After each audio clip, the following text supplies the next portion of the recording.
Welcome again to this training session from Inverclyde on fractions, decimals and percentages, part 2, where the focus this time will be on decimals and percentages. In session 1, we covered the fractions aspect of the training. We looked at the concrete pictorial approach to ensure that deeper understanding was being developed in our learners. We thought about number talks to develop number sense and reasoning, and we had a quick look at bar modelling to improve confidence. I gave some practical signposts to help you deliver high quality teaching in numeracy with fractions in mind, and hopefully this was useful to you. And if you have already tried anything out, you can let me know about them if they're working well. So today we're going to have a think about the concrete pictorial approach again with a view to thinking about decimals. I hope to give you some practical tips and ideas, and again the same goes for percentages.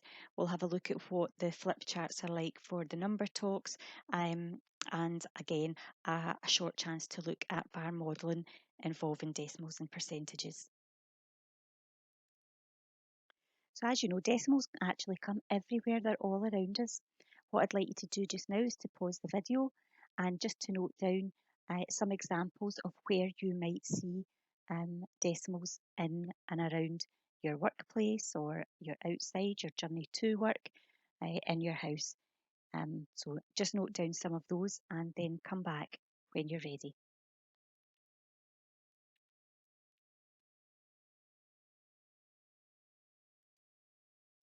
So here are some of my examples. We can see on a digital stopwatch when we're thinking about the milliseconds, then that's the decimal point. We're not thinking about the in between the hours and the minutes, obviously. We might see decimals on a thermometer or on some digital weighing scales. We can see a decimal point when we are thinking about number. And when we're using a measuring tape too, these all involve decimals. So here's a typical task we might give to some pupils at second level to order decimal numbers from the smallest to the largest. 0.140, 0.1, 0.41, 0.14, 0.01, 1.04. If you were to write those down in an order, you would probably be able to do it fairly quickly. But when pupils do it, I'm sure that there would be some misconceptions. I wonder what those misconceptions might be. They have to decide on the order. They have to know the rules that they have in place. And the misconception is that the more decimal places the number has, the bigger the number. So make sure every number has the same number of decimal places beside it. So 1.4 could be written as 1.40 is the same as 1.400.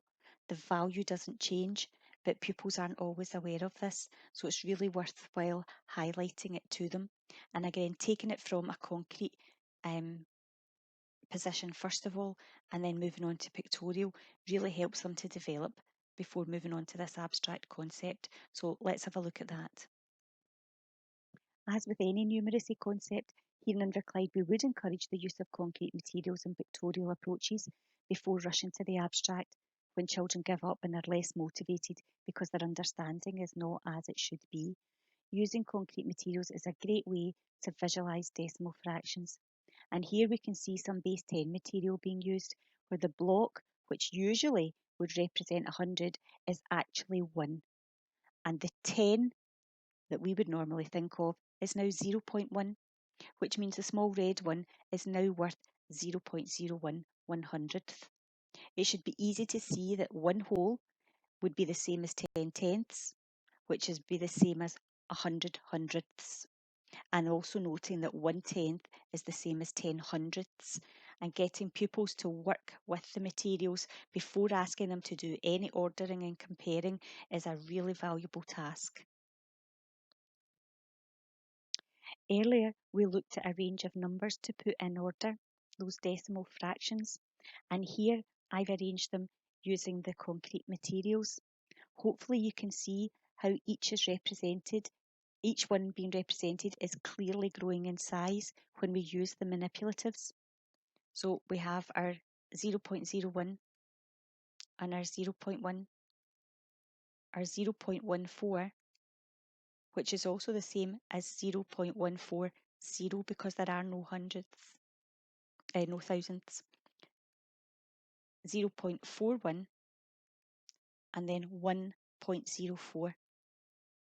Children will need experience of investigating the best 10 material when decimals are introduced to recognise the new amounts.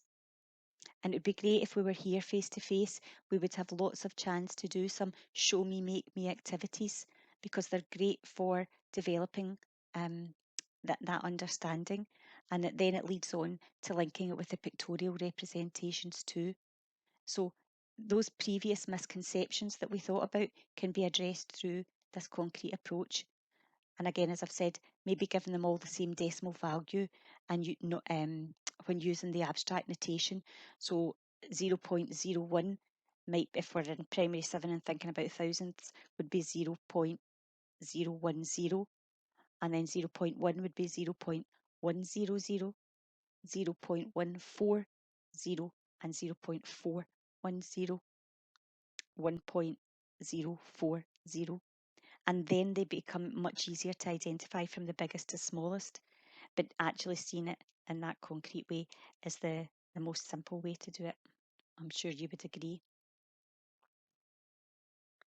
If you're working from home, this might be a tricky challenge to do, but if you're working from school and you have some base 10 material available to you, then you maybe want to try out some activities like this. So you can pause the video here, actually build up all the different decimal fraction amounts and then try to put them in order, just so that you're in the position of being the child and actually what they would be expected to do during that task. If you put yourself in their position, then you're more able to help them when they come across an activity like this if you set.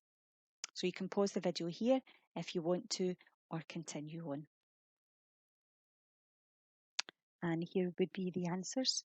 And we can see here what each of them looks like using the concrete materials. And then we can see that the value of 0.2 and 0.20 are the same as each other. They have the same value.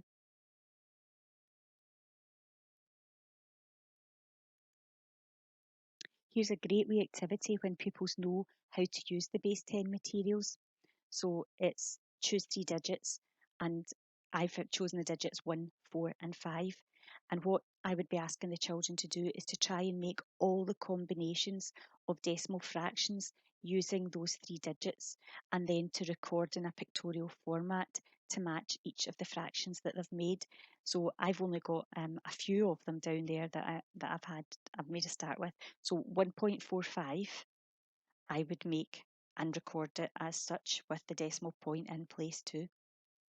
And then I would build up the 1.54, 4.15 and 4.51, 5.14 and 5.41.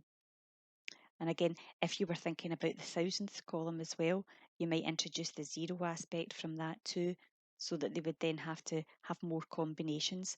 So you can differentiate that task quite easily. You can also take it back to just whole numbers and tenths of a number, but it does work quite well for all of them.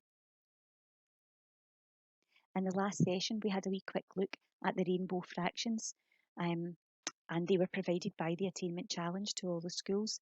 And the tiles in the rainbow fraction kit actually have fractions on one side, but when you turn them over, they've got the decimals on the other side. So when we're coming round to comparing fractions with decimals, this is a really useful resource to be using.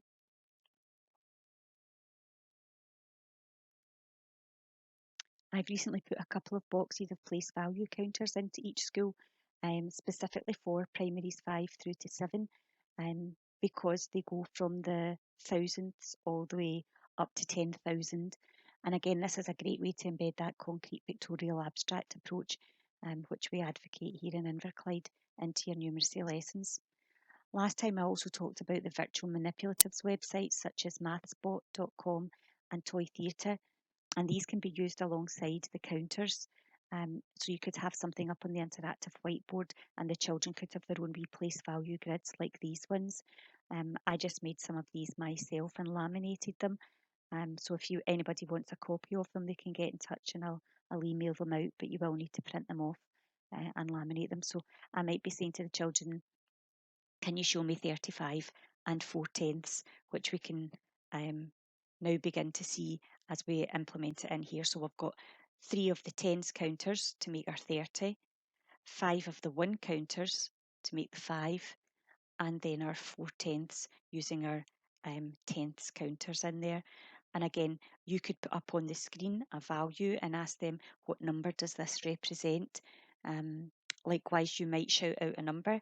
Can you show me 102.08? Can you make that using your place value counters? Or 3240.15?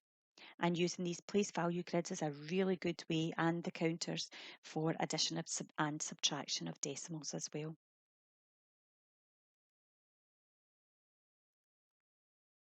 Using 10 frames is a great way to develop understanding of decimal fractions. You can borrow the 10 frames from the infant department, or you can make a laminated set for your class. So in the last slide, I had the place value counter chart, so you could make that on one side and some 10 frames on the other side and have that double-sided to use. The numeracy blueprint boards can also be used.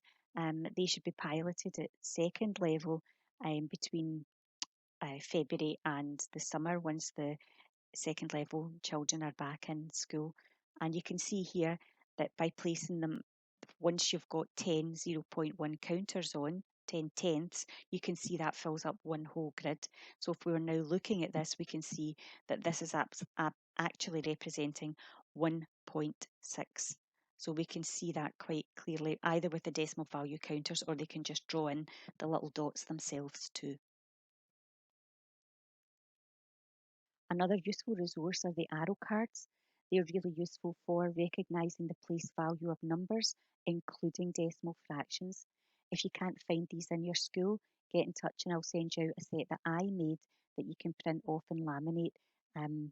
What I did when I made mine was I cut it on the diagonal through the decimal point so that I could make up the numbers. Otherwise, the arrows don't always align with each other in the sets that you can actually buy.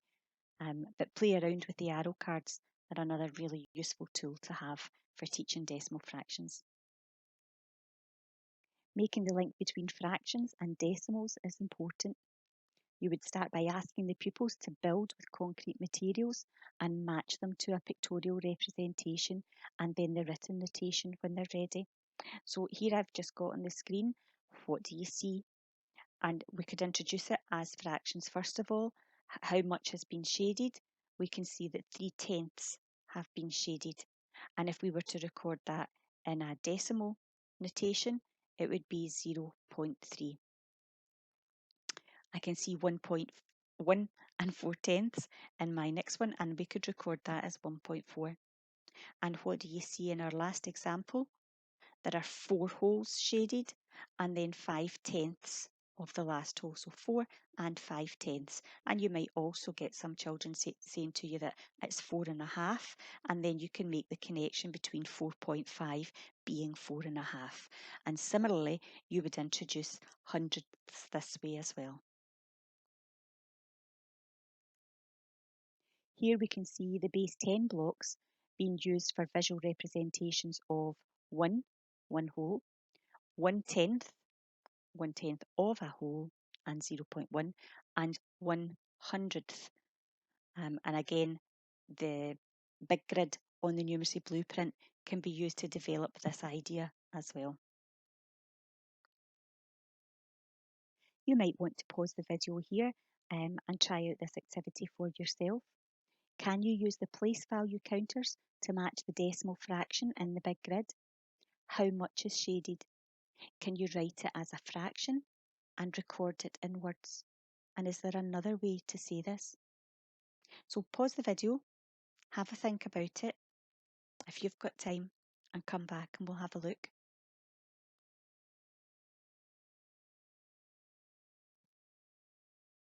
So we would say there would be 5/10ths and 7/100ths, and we would want to place those in the correct columns of the place value grid. So making sure they were there and putting 0 into the ones column as that placeholder.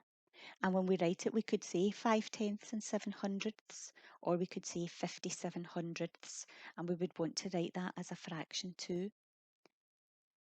Your second example, again, you ask the same questions. Can you write this as a fraction and record it in words and use the concrete materials to build it up? And is there another way to see it? You can pause the video again and come back to check. So similarly, I would be putting my 1 in the ones column, an 8 in the tenths column, and a 4 in the hundredths column to give me my 1.84.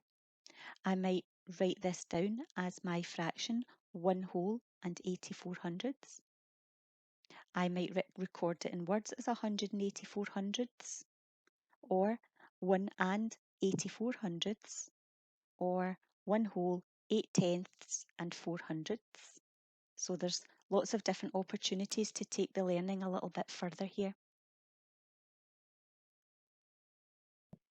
Another visualization and a useful way to work with decimals is to make the connection through money, so that the £1 is worth 1 and 10 pence is worth a tenth of a pound and 1 penny is worth 1/100th of a pound. I think EdPACS is in most schools in Inverclyde, and it's a great place to introduce the pictorial representations on the interactive whiteboard.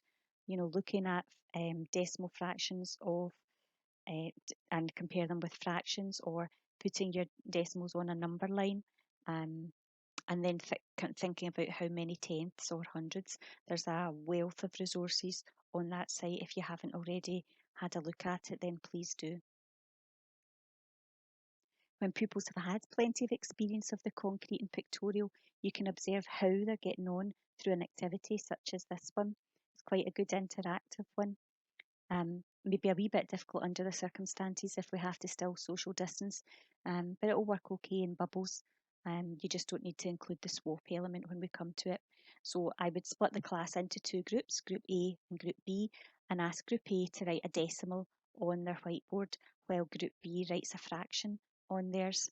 And then you could play some music as they walk around the class, and when the music stops, whoever they're standing beside, they've met their friend and they compare their boards, and what they're really doing is they're telling their partner what their fraction is as a decimal, or what their decimal is as a fraction. They could also compare their fractions and see whose is actually greater or less than, or whose is closer to a whole. So there's lots of different ways again to develop this idea depending on the pathway that you're currently working at. Once the children have that good understanding of the value of the decimals, the tenths, the hundreds or the thousands, then they can start to operate with them. And we're going to focus on multiplication and division over the next few slides. However, if you want them to think about addition and subtraction, then you would refer to the number flip charts, the fraction flip charts that are on staff shared, and we'll have a wee look at those later too. If our training session had been going ahead face to face, then we would have all these concrete materials out in front of us, and be able to speak with one another and share ideas. But what I would be asking you to do is to represent using the materials 3 times 3.6. And then you could set them out as 3.6 plus 3.6 plus 3.6, so that you see that visually. So the next slides here will go through those steps for using the resources like this to calculate it. So our question was 3 times 3.6, and we're going to use concrete materials to set them out. So we know that we want to show first of all, sets of 3.6. So here I've used the what we would think about as the 100, which now represent 1.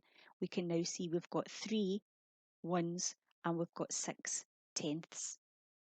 But we want to have 3 sets of those. So I've only got 1 set at the moment. So I want to set out my second set and then my third set there. So we can see we've got 3.6 multiplied by 3. We've got 3 sets of them. If we look carefully just at the ones, we can see we've got 9. We've got 9 holes, so that's our first part. And then if we look at the tenths, we've got 1.8 if we were to count all those up, because we've got 18 tenths. So we've got that 18 tenths represents 1.8. So if we add those two together, then we would have 10.8.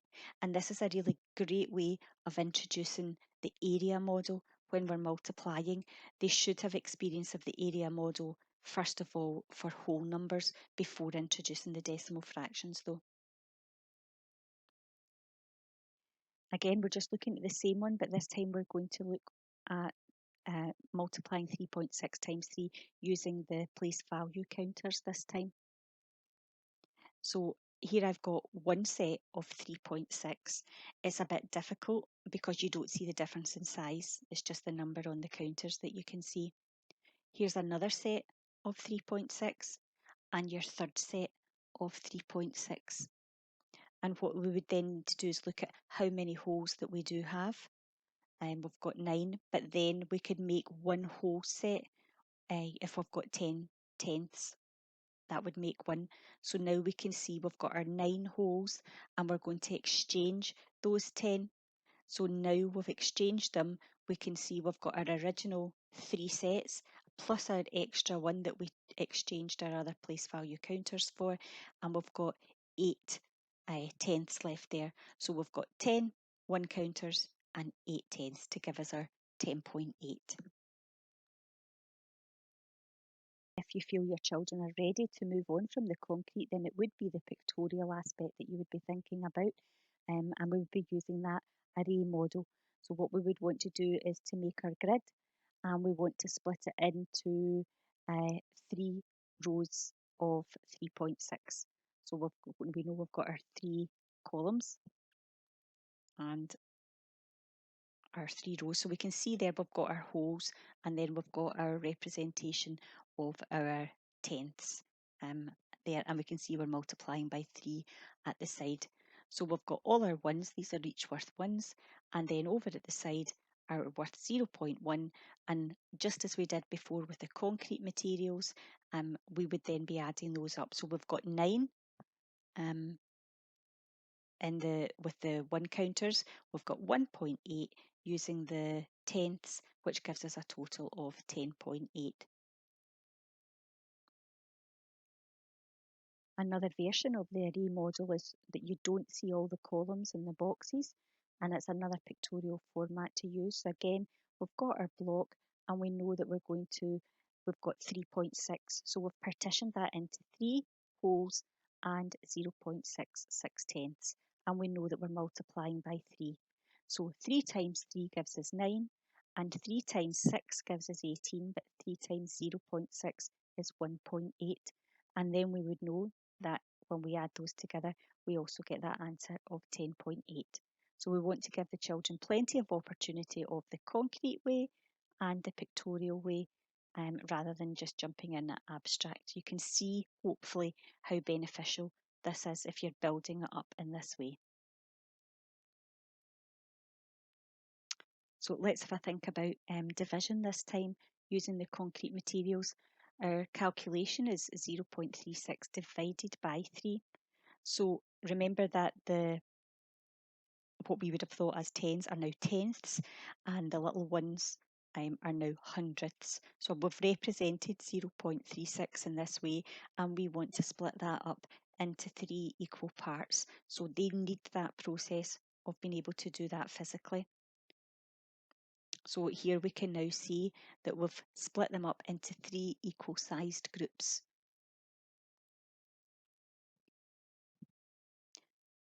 So that would give us, each group has 0.12 within it. 1/10 and 2/100ths. And again, getting the children to explain that and understand what each of the values of the different resources are, the different materials are, is really helpful for them. This time we've got 9.8 divided by 2. It's really important to recognise that when you're dividing, if you can't divide the whole number by the divisor, that you need to exchange it for 10/10ths and then divide these equally. So here we've set out the concrete materials this time. We're using the place value counters and we want to split these up into 2 equal parts. When we go to do that into 2 equal parts, we can get 4 holes in each of them and 4/10ths in each of them. However, we've still got that one extra and we can't break it in half. So we have to make sure that they know they can exchange that one hole for 10/10ths and then they can divide up those and share out those place value counters into the 2 groups so that now each of the 2 groups has 4.9. So 9.8 divided by 2 is 4.9.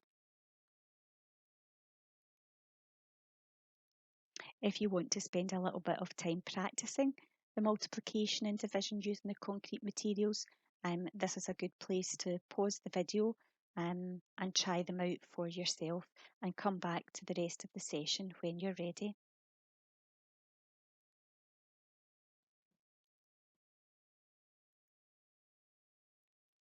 We're now going to have a think about our percentages because they're everywhere too, aren't they? So just like before, you can pause the video here and note down where you might have seen percentages before, but I'm sure you'll come up with a lot of the same ideas that I have, because being able to deal with percentages is a skill that we need for life, and children need to know that a percentage is just another way of expressing a fraction, the word percent meaning per 100. So again, here are some of my examples. Having 25% off in a sale, having a score as a percentage, how far on you've been reading in a book. Your mobile phones these days always tell you, all different kinds of data, but maybe about how much battery life is left. And I know they're a wee bit young to think about interest rates on mortgage, but it will come to them soon enough. And even on things like road signs, 3/4 of a mile ahead, you need to be travelling at 50 miles an hour, or you're going to be coming towards a hill that's of a certain gradient, or, how many humps are on the road. So even being able to drive, you'll see percentages and fractions around us all of the time. In other ways that aren't represented here, we might be thinking about finance rates, weather, the amount of rainfall, or other kinds of data displays that show survey results and polls. And even if they're interested in a particular sport, they'll probably hear about percentages on the television and want to know a wee bit more about them. The big grid, or just an empty 100 square, is a really good way of introducing percentages and just remembering and reminding children that 100% is really 100/100ths, 100 out of 100, because we always want them to make the connections between fractions and the decimal fractions.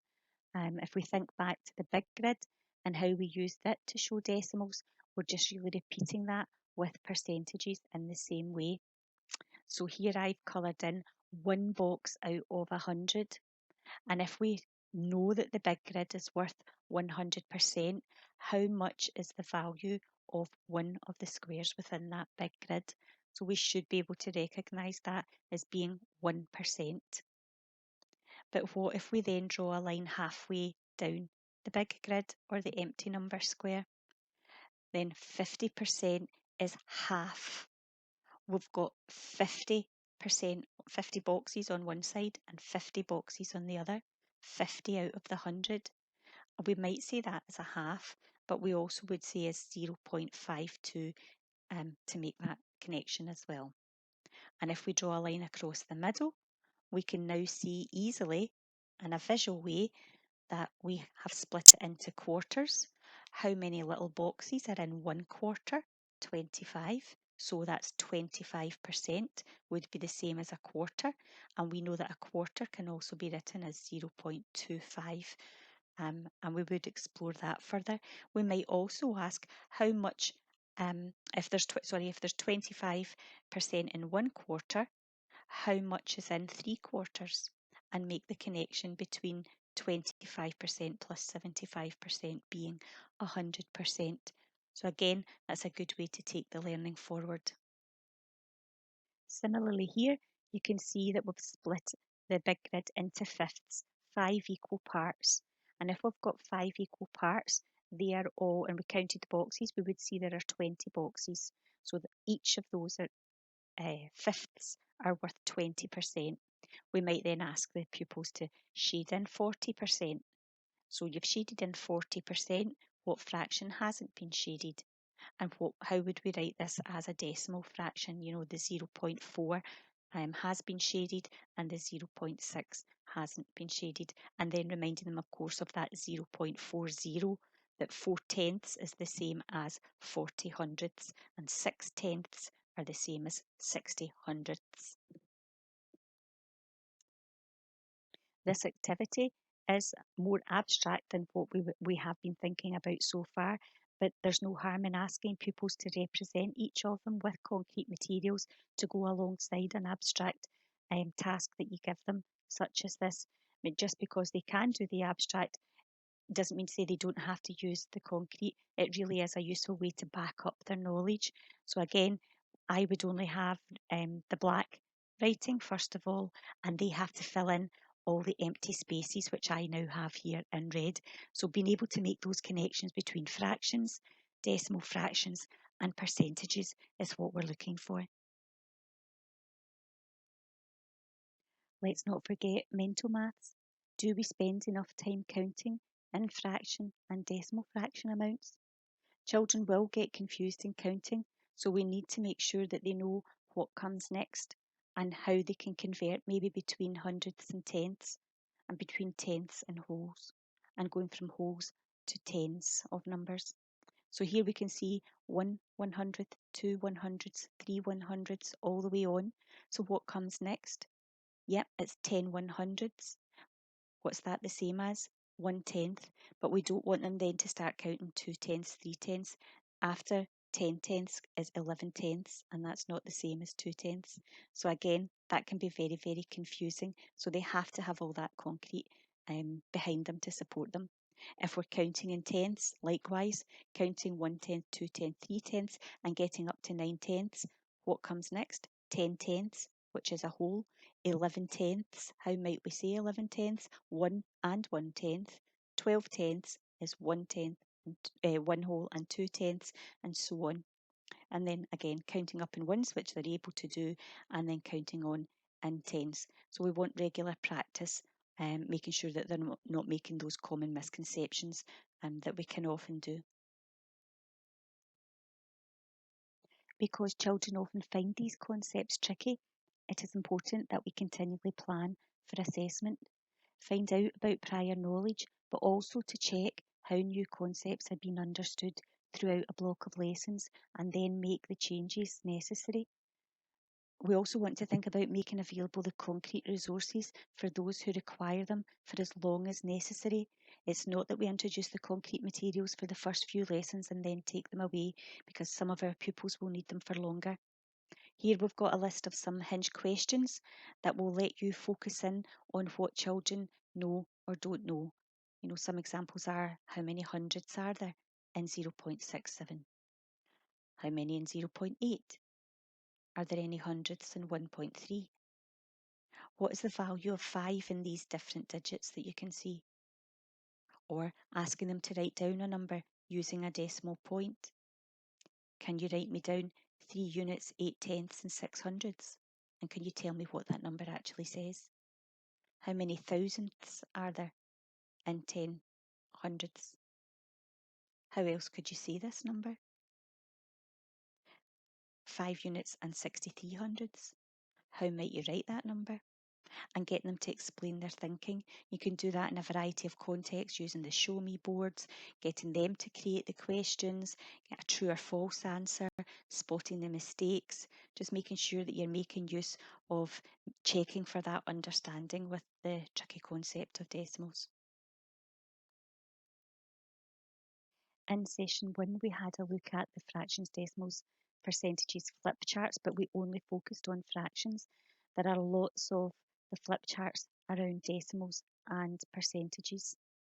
So if you have a look here, I've got some different examples where they need to be able to represent fractions as a percentage.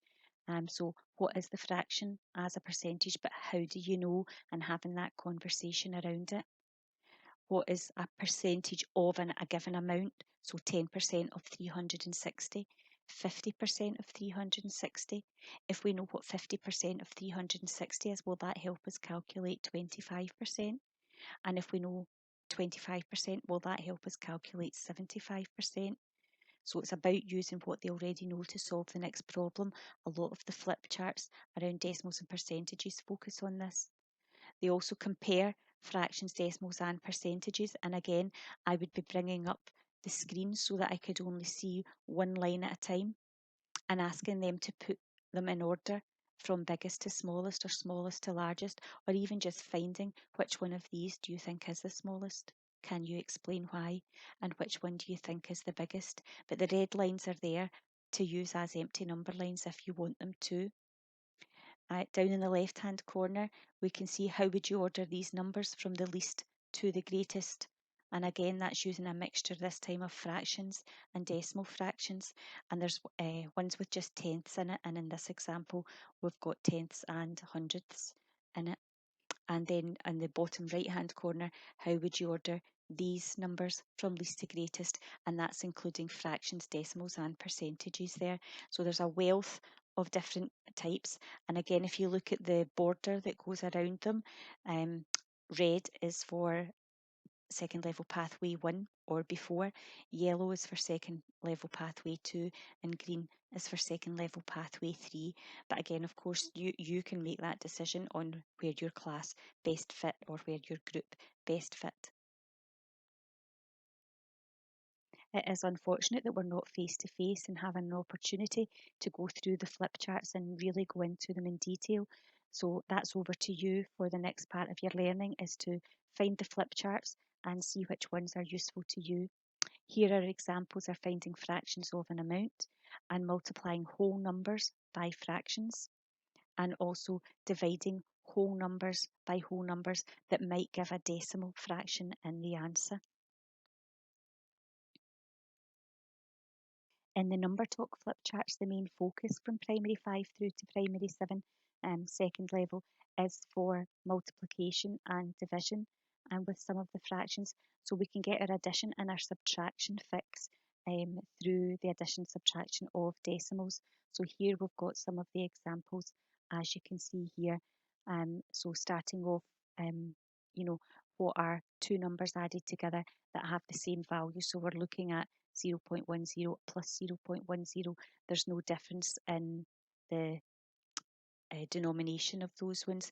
Whereas if we move on to the green level, we'll move on to the thousands, and sometimes you're having to add on hundredths and thousands. So it's about making that really secure connection between the place value of each of the different digits, and adding mixed decimals, and then going on to subtraction and some multiplication as well. So as I've said, you need to explore this resource if you haven't already been using it. I know a lot of people have been using the numbers talks ones, but having a look at the fractions ones, because there's a great amount within there.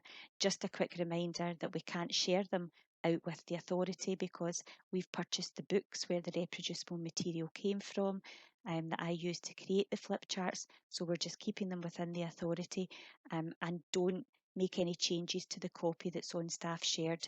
If you're wanting to use them, copy it and make your own copy and save it on your own desktop or in your own folder, so that you can make the changes for your own class.